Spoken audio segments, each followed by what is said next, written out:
রেমাকালেঙ্গা বন্যপ্রাণী অভয়ারণ্যের ভেতরে অবস্থিত কালেঙ্গা গ্রাম। পাহাড়, বন আর ছড়া ঘেরা এই জনপদের মানুষের জীবন প্রকৃতির সঙ্গে জড়িয়ে।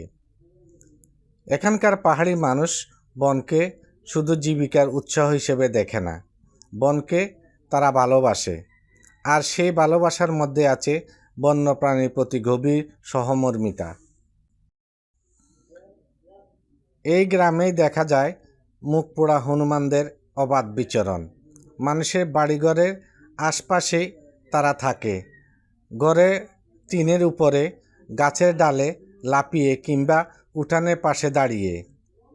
অবাক করার বিষয় হলো, এই হনুমানদের কেউ তাড়া করে না, তাই তারা মানুষকে খুব একটা ভয়ও পায় না।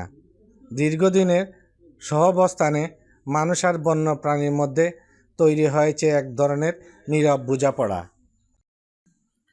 খাবারের খোঁজে কখনো তারা মানুষের কাছাকাছি আসে, ফলে গাছ, বনজ খাবার কিংবা ফেলে দেওয়া উদ্দিষ্ট সব কিছুই তাদের টানে।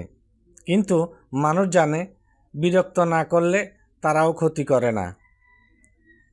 কালেঙ্গা গ্রামের মানুষ বিশ্বাস করে, বন বাঁচলে বন্যপ্রাণী বাঁচবে, আর বন্যপ্রাণী বাঁচলে এই জনপদও বাঁচবে।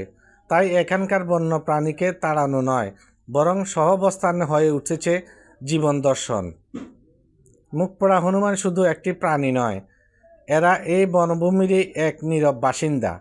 মানুষ আর প্রকৃতির এই সহনশীল সহাবস্থানে রেমাকালেঙ্গাকে করেছে আলাদা, করেছে অনন্য। পরিবেশের আলো।